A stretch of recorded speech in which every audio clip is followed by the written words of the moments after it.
E aí, meus bidos de Kandak, e aí, meus chabidos. Bom, galera, finalmente chegamos para falar deste filme tão aguardado da DC Comics para este ano. O filme que o The Rock ficou falando por tanto tempo que ia mudar a hierarquia da DC, que ele ia mexer com o universo, que ele ia trazer o ser mais poderoso que a gente veria, que esse filme ia acabar com as estruturas. Será que foi tudo isso mesmo?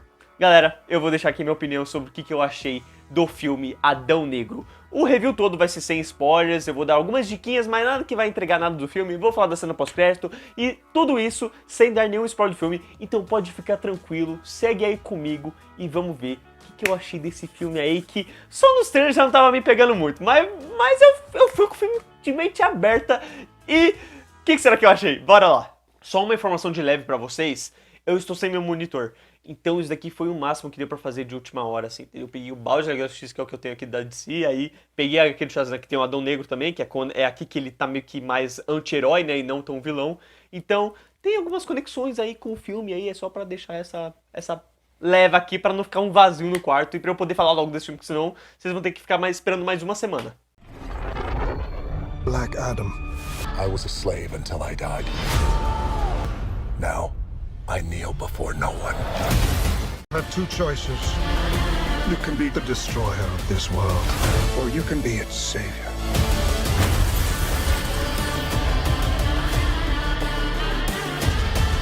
Adão Negro é um filme que adapta a história do maior arqui-inimigo do super-herói Shazam. Só que aqui, tentando dar uma outra perspectiva para o personagem. Ao mesmo tempo que apresenta um outro time de super-heróis da DC e uma família que servirá de ponto matriz para que a gente simpatize com o nosso protagonista. Só que isso fica muito difícil, já que o filme todo parece se passar dentro de 24 horas e ele não para, a todo momento ele está em alta velocidade e não tem um momento de descanso para os personagens pensarem, refletirem sobre o assunto, darem uma acalmada, o que em determinados momentos me lembrou Cobra Kai, porque só tem cena de luta, só tem cena de ação. O filme em nenhum momento para. E as cenas de ação, elas são divididas. Ou elas são extremamente corridas, porque o filme não quer demonstrar que tem CGI e que tem um boneco digital ali, porque se você der um pouquinho de câmera lenta, você percebe que é um boneco enfrentando outro boneco e que não são necessariamente os atores se enfrentando ali. Ou, no outro momento, ele dá um câmera lenta, porque neste câmera lenta, ele quer trazer emoção, ele quer trazer impacto, mas ele mais cansa o espectador do que faz uma outra coisa, entendeu? Do que causa o que ele provavelmente gostaria de causar, porque são muitos câmera lentas. E eu vi muita gente comparando com as cenas de ação do Zack Snyder. E eu discordo absurdamente, porque o Zack Snyder podia fazer muita coisa em câmera lenta. Mas se tem uma coisa que ele não fazia em câmera lenta, era cena de ação. Porque cena de ação ele dirige dignamente, ele sabe como fazer o combate, como trazer aquele equilíbrio de luta. E isso ele não só prova na cena de luta do Batman em Batman vs Superman, quanto na cena da própria Liga da Justiça no Snyder Cut. Ele sabe como montar uma cena de ação, algo que não acontece neste filme em nenhum momento. O que esse filme mais acerta são nos momentos de impacto dos personagens, seja o Esmaga-Átomo socando alguém, o Gavião Negro trazendo uma revelação inesperada com um golpe fatality, por assim dizer, e o Senhor Destino usando a sua magia, da onde saem as melhores cenas deste filme. E daí eu já posso dizer que por mais que funcione algumas cenas de ação e alguns momentos de CGI também, esse filme me afetou bastante pela plasticidade, a falta de realidade, a falta de humanidade, de fluidez, de tato, de eu sentir que tudo nessa obra existe. Me incomodou demais, porque há tanto o foco no ator, da onde você vê claramente o CGI, e esse é um problema que eu sempre cito em vários filmes aqui no canal. O filme decide trazer uma câmera mais próxima do ator e você percebe que o fundo dele não é realidade. Que por mais que eles deixem embaçado, que até neste filme aqui usem um efeito de Instagram pra tentar, sabe, desassociar, sabe, você tem tanto um efeito super amarelado em algumas cenas, quanto um efeito super branco em outras cenas. E nenhum desses efeitos ajudam a esconder o que tá atrás desses atores, que não é realidade, que não é verdade. Como também, vocês vão perceber e notar que não afeta só na parte do CGI, mas também na parte de realidade daquele universo, já que neste filme tem pelo menos umas 3 vezes em que um garoto, uma criança, consegue não só escapar dos adultos do modo mais ligeiro possível, como em outros momentos parece que ele pensa e raciocina e age de modo que nenhuma outra pessoa pensou desse jeito. Eu não tô falando só de uma criança, tem uma outra criança também no filme, e tá tudo ali meio conectado, entendeu? Tem uma criança no passado, uma criança no presente. Eles agem de modo que os adultos parece que nunca pensaram naquilo, parece que, sabe, nunca raciocinaram sobre aquilo. Eu fiquei me perguntando em determinados momentos se o filme achava que o garoto era o Homem-Aranha, porque não era possível. Ao mesmo tempo que, pra quem entende de Star Wars, o filme me trazia a sensação de que o Luke Skywalker tinha criado a Aliança Rebelde. Que se não fosse o Luke Skywalker, a Aliança Rebelde nunca conseguiria crescer e enfrentar tudo ali que enfrentou sobre o Império, sabe? Precisava do Luke Skywalker pra criar, pra nascer, porque só ele pra pensar em ser rebelde, entendeu? Então, só isso já me incomodou bastante, essa falta de realidade, tanto no quesito CGI quanto no quesito do roteiro mesmo. Mas vem um outro fator que ajuda para uma cena ser ótima, para uma cena ser bem construída, que é a montagem. E a montagem deste filme é horrível. Muitas pessoas usam de exemplo o filme Bohemian Rhapsody, porque é um filme que ele é de música e tudo mais, só que tem uma determinada cena que os personagens estão conversando numa mesa e a câmera está toda hora cortando, ela não descansa, ela não consegue dar um momento pra conversa ali entre os personagens, ela fica cortando na cara de cada um. E este filme faz exatamente isso numa cena de cozinha com 3 pessoas. Juro, eu acho que não tem nenhum take, nenhum plano que dure 3 segundos. Porque é corte aqui, corte aqui, corte aqui, corte aqui, corte aqui, corte aqui. E não é corte só em quem fala, é corte no cada um se olhando. É um absurdo, gente, é um negócio muito, muito, muito feio. Só isso já me incomodou demais. Só que aí vem um outro fator pra piorar mais ainda, que não é só a montagem no quesito de conversa, mas a montagem na ação. Cara, os personagens estão brigando e voando lá no céu. E, de acordo com o local do que a gente está vendo ali ao redor, estamos vendo um deserto. Mas é o personagem cair no chão, que ele cai no paraíso de Amazonas. Eu não sei como, mas eu só sei que quando eu vi essa cena, eu não consegui mais prestar atenção nos diálogos, na piada que estava sendo feita. Eu só conseguia me indagar como raios ele foi parar nessa fazenda, nesse gramado. CGI, lógico! Como se não bastasse a pobreza em efeitos e montagem, o roteiro, os diálogos desse filme também não ajudam. Todos eles são extremamente clichês, batidos. Você sabe o que cada cara vai falar. Até as falas prontas e frases feitas dos jogos de combate como Mortal Kombat e Injustice conseguem trazer diálogos melhores do que este filme. Também acredito em ordem. Você confunde tirania com ordem, Adão. A tirania cria a ordem. Outro fator que me incomoda é a falta de explicação para coisas simples, mas necessárias, como a palavra Shazam e a do próprio arqui-inimigo. Porque sim, temos um arqui-inimigo neste filme, o vilão que não foi apresentado nos trailers, teve algumas deixas nos trailers, mas não foi totalmente apresentado, e no filme ele ganha forma, só que ele ganha forma da pior maneira possível. Porque diferente de Shazam, da palavra Shazam, que tanto no filme Shazam quanto no filme Adão Negro são apresentadas do mesmo modo, de falar, ah, você está ganhando os poderes, né, a velocidade de Mercúrio, a força de Hércules e tudo mais, a deste vilão não aparece. Eu pelo menos não lembro, o meu pai não lembra, as pessoas para quem eu pergunto não lembram dessa cena. Ao mesmo tempo que tudo envolvendo este vilão, para mim, soa inexistente, tudo nele é péssimo, é apressado, até mesmo o desenvolvimento é triste. Na real, pensando na própria narrativa do filme, tudo é desenvolvido de modo que não chega a uma conclusão. Não tem, na real, um desenvolvimento que você, pelo menos, note com os personagens. E, pensando nesse filme, a gente tem 3 núcleos, certo? A gente tem o Adão Negro, a SJA, Sociedade da Justiça, e os próprios humanos. E nenhum deles consegue ter a capacidade suficiente de ter um arco durante o filme que faça uma verdadeira mudança para os personagens. Os humanos são completamente descartáveis neste filme. A sensação que eles me passaram foi a mesma de quando eu assisti o filme Godzilla, que você quer ver o bicho, você quer ver o título do filme, mas você tem que ficar dando atenção para esses seres humanos que vão morrer, que você não se importa, que não importa o quanto o filme tente trazer uma história para eles, você no final de tudo não tá ligando para aquilo. Eu acho que o único momento relevante dos humanos neste filme foi a discussão que eles tentaram trazer envolvendo os super-heróis. O fato de que os super-heróis da Liga da Justiça não estão presentes no mundo deles, de que eles estão em busca de realmente um anti-herói e não um herói. Só que essa discussão tão legal e política que poderia ser aprofundada, é aprofundada do modo mais raso possível. Pensando agora na Sociedade da Justiça, esse provavelmente é o ponto mais positivo do filme, isso de longe. Porque aqui realmente o time já tá pronto, eles se conhecem, eles são unidos, eles já ouviram falar um do outro pelo menos, entendeu? A interação é muito boa e os atores são muito carismáticos. Então tudo envolvendo esse time funciona. Mas não a ponto da gente já conseguir criar um laço com eles pro filme tomar a decisão de matar um deles achando que vai impactar a gente de alguma maneira. Porque isso não acontece. Só acontece se você tem muito laço com o personagem nos quadrinhos. Mas não ali. Ali morre e o filme tenta criar uma emoção, mas você fica pensando, velho, eu não sei o que esse personagem sente, eu não sei de onde ele veio, eu não sei o que se passa na cabeça dele, o quanto ele sofreu, sabe? Você não tem nada pra que você sinta a morte desse personagem, algum impacto, nem que seja na relação dele com os outros personagens. Porque por mais que eles tenham uma relação, não é desenvolvida o suficiente para você se impactar com aquilo de alguma maneira, entende? Ao mesmo tempo que até certas outras coisinhas no filme não são desenvolvidas, elas não chegam a uma resolução. E eu vou começar de alguns exemplos simples até outros, por exemplo, envolvendo o próprio time da Sociedade da Justiça. Tem um casal ali que começa a ser desenvolvido. Parece que eles vão ficar.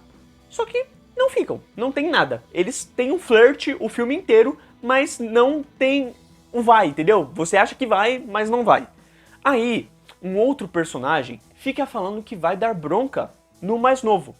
E você só ouve falar disso, porque o momento da bronca mesmo nunca chega. E aí, tem esse personagem que ele decidiu assumir o manto de um parente. Ele fala que ele quer ser digno deste manto. Só que em nenhum momento do filme a gente vê ele tentando isso, ele tentando se provar, ele tentando realmente se tornar digno. E aí que fica, entendeu? Esse é o problema da Sociedade da Justiça. Eles falam, mas nunca chega, entende? E aí, quando vem um Adão Negro, essa é definitivamente a pior parte, porque você não sente mudança nenhuma no protagonista. Sabe aquela coisa de que você tá vendo o filme pra ver a mudança? Pra você ver do personagem saindo desse ponto, indo pra esse ponto, e aí a jornada dele para chegar neste ponto?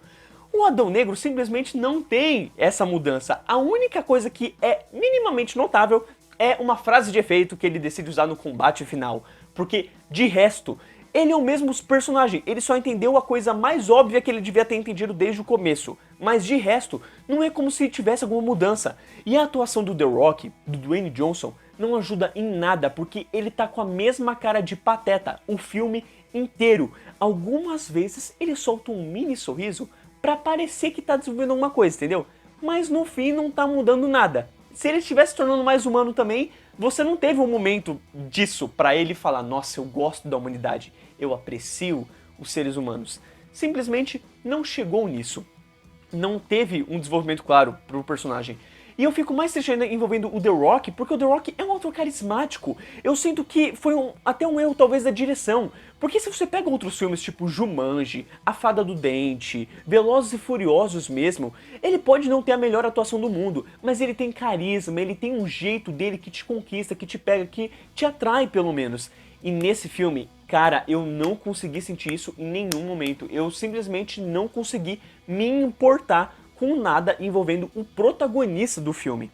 E aí, se tratando das atuações dos outros personagens, eu acho que em relação à família e os seres humanos ali como um todo, não é que eles estejam no papel, sabe? Eu não sinto que os atores estão no papel, que eles se identificaram com o papel, que eles conseguiram entrar no papel, mas eles até que estão favoráveis. Eu lembrei de Cobra Kai, pelo menos. Não é a melhor atuação do mundo, mas você aceita? Eu sinto que foi por parte da direção. Porque, querendo ou não, gente, direção é muito importante com o ator. Tem ator que é extremamente famoso e que em tal filme ele é ótimo e em tal filme ele é horrível. Por quê? Por conta da direção. O diretor ele tem que falar pro ator tirar dele alguma coisa favorável pra cena. E aqui eu acho que os humanos, pelo menos, não conseguiram expressar nada que eu fizesse pensar que eles são bons atores e que eles deveriam ser chamados para outros papéis. Já a Sociedade da Justiça, eu acho que funciona muito. Eu acho que todos os atores entenderam seus personagens, o carisma é muito legal, você vê que eles estão sabe, se encaixando ali no personagem. Pode ser o primeiro filme, mas eles já estão se encaixando de alguma maneira. O único que eu sinto que faltou um pouco foi o Gavião Negro. Porque por mais que o ator pareça muito legal, eu sinto que teve certas cenas que ele soou superficial demais. Mas é aquela coisa, pode ser mais a direção do que o próprio ator em si. Isso a gente vai ficar pra ver num próximo filme em que o ator voltar por aí. In this world, there are heroes, there are villains. E por fim, mas não menos importante, temos a cena pós-crédito do filme. Uma cena pós-crédito que está realmente entre os créditos. Não tem nada após o meio ali que vai pro final e fica tudo preto. Não, isso realmente não tem duas cenas, por assim dizer, entendeu? Tem só uma que fica no meio, acabou, começou os créditos ali, tem uma cena. E essa cena é uma cena que teoricamente já foi explanada pela internet, o próprio The Rock confirmou a surpresa dela, mas caso você não saiba, eu não vou falar aqui. Que cena, cara, definitivamente a melhor cena do filme, e muito mais pela surpresa dela do que pela maneira que ela é construída ou algo do tipo. É uma cena que faz qualquer fã de verdade super feliz. PQP. E falando de felicidade, aproveitando que eu fiquei muito feliz com essa cena pós-crédito, porque eu saí do filme... Se teve alguma coisa que fez eu sair do filme feliz, foi a cena pós-crédito, de verdade. E aproveitando que eu falei de felicidade, eu vou falar de algo aqui que talvez quem não tenha largado este vídeo ainda vai ficar surpreso, que é eu falando dos momentos que me deixaram satisfeitos, que eu não vou criticar aqui do filme. Um deles é, tirando o CGI, a obra é visualmente linda. Eu acredito que em relação à fotografia, ela acerte muito bem. Eu gosto do visual dela, né? Principalmente da maquiagem, da estética dos personagens.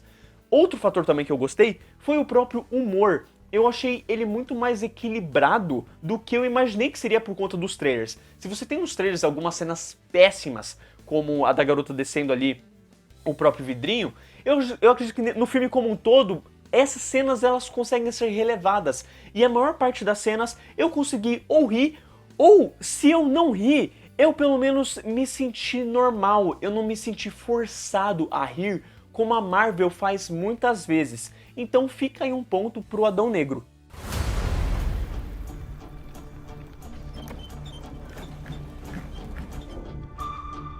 Um ponto super positivo também é a conexão com o filme do Shazam, já que, como se passa no mesmo universo, e no filme do Shazam já haviam sido feitos alguns comentários sobre o Adão Negro, eu gosto que esse filme deixa tudo ainda mais conectado. Ele realmente explica o do porquê haver apenas um mago quando o Billy Batson é escolhido para ser o Shazam, ao mesmo tempo que ele entra no universo da DC da mesma maneira que o filme do Shazam. Então, se no filme do Shazam o Billy é adotado ali pela galera e no quarto do moleque tem várias coisas do Batman, do Superman, Mulher Maravilha, jornal, pôster e tudo mais, nesse filme é a mesma coisa. O quarto das crianças é realmente ambientado nesse universo e como os super-heróis estão presentes no mundo deles, né? Tendo até algumas revistas da Rebirth, da época atual da DC. Então, nesse fator eu realmente achei super positivo essa conexão com o universo de DC, sabe? Como ele realmente adentra no universo que a gente conhece. E aí, um outro fator que eu gostei foi a própria trilha sonora. Eu achei ela bacana. Não é algo maravilhoso, diferente, mas eu acho que assim como a trilha do filme Shazam, ela consegue se conectar bem com a estética do filme, com as cenas de ação, com a fórmula ali do que está sendo feito, para causar algum tipo de impacto, algo na cena, por exemplo. E eu acredito que principalmente com a SJA ela funciona muito, porque ela tem um tom mais melancólico e poderoso, que é exatamente o que esse time merecia. E aproveitando, eu já tinha deixado isso claro em alguns momentos aqui desta review, né, desta análise sobre o filme. Cara, a Sociedade da Justiça é fácil a melhor coisa desse filme. Ela pode ter sim os seus pontos negativos, as suas falhas, mas no geral ela super acerta no quesito de você gostar dos personagens, de você querer ver mais dos personagens e de você até pensar que esse filme deveria muito mais ser sobre a Sociedade da Justiça enfrentando o Adão Negro do que o Adão Negro enfrentando a Sociedade da Justiça. Heroes don't kill people. Well, I do. Adão Negro só traz a hierarquia da DC se for pelo lado negativo da coisa. Ele não muda nada, ele não faz nada de diferente do que a gente já havia visto e também não traz alguém tão poderoso ou mais poderoso do que o Superman. Porque o Superman não tem só o poder na força, ele também tem o poder no coração. E isso é algo que falta bastante neste filme. Coração. É um filme ruim? Eu não acredito que seja. Eu não acredito que ele seja comparável a Venom, como eu vi alguns comparando. mas ele é definitivamente um dos filmes mais fracos do universo cinematográfico da DC, na minha opinião. E é importante frisar isso, que é apenas a minha opinião. Você pode ter a sua, assim como meu pai e meu primo tiveram outra opinião. A gente saiu da sessão e enquanto eu tava com uma sensação de meh, eles estavam com essa sensação de, pô, é um filme bom, não é um filme maravilhoso, mas é um filme bom. E eu já tava assim, não, nem bom ele é, mas também não é ruim. Então, saiu aquele negócio meio assim, entendeu? Então, galera, essa é a minha opinião sobre o filme, tudo que eu tinha pra dizer. E eu espero que vocês tenham entendido o meu ponto, pelo menos. Vocês olhar no filme e falar assim, pô, realmente, não tem isso, não tem isso, tem isso. Ou, se vocês acharam que tenho, respondam também. Vai que definitivamente eu pisquei no filme em algum momento. E olha que eu não tava com som não, hein? Eu não pisquei nesse filme, isso eu tenho certeza. Tem alguns filmes que eu cochilo, mas esse filme eu não cochilei. Eu tava, até porque ele tava só a cena de ação, parecia o filme de Transformers, assim, só que da DC. Então, enfim, não tem como eu ter perdido alguma coisa. Eu tava mais ficando chocado e de absurdo assim quando assistia, do que realmente cochilando algo do tipo. Se tem uma coisa que esse filme não tem, é a chance de te dar sono. Isso eu te garanto. Então, galera, se vocês já assistiram Adão Negro, deixem nos comentários o que vocês acharam do filme, o que vocês estavam esperando, se vocês gostaram, se vocês não gostaram, o que vocês concordam e discordam dos pontos que eu destaquei aqui, porque eu quero muito conversar com vocês sobre esse filme. Se você não assistiu, eu acho que vale a pena você assistir para ter a sua opinião, para você formar a sua opinião. Se a sua opinião é bem próxima da minha, eu recomendo você esperar sair na HBO Max, porque vai sair daqui um mês, você aguenta mais um mês, certo? Aí você vê na HBO Max. Se você realmente estiver muito ansioso, The Rock, quer ver a cena pós-crédito no cinema, vai lá e veja. Mas eu acho muito difícil você querer ver só por causa da cena pós-crédito, já que a cena pós-crédito já foi vazada, o ator já confirmou, já tá tudo bem explanado na internet. Aí eu só não tô falando aqui porque vai que alguém não sabe, né? Aí eu não quero estragar as surpresas de ninguém. Mas de qualquer modo, eu realmente fiquei feliz com essa cena pós-crédito. Eu quero muito ver o que ela tem para propor a nós no futuro distante que vem aí com a DC, porque eu acho que por mais que ela cometeu um gafe aqui, ela tem acertado ultimamente, e eu acredito que futuramente ela vai continuar acertando. Ou seja, ela vai ser igual a Marvel, ela tem seus pontos negativos, mas os positivos vão se sobressair a ponto de ela conseguir, provavelmente, daqui a um tempo, criar um universo fortificado que a gente aplauda e que a gente gosta e que em algum momento vai fazer valer a pena, porque eu realmente tenho esperança e fé na DC.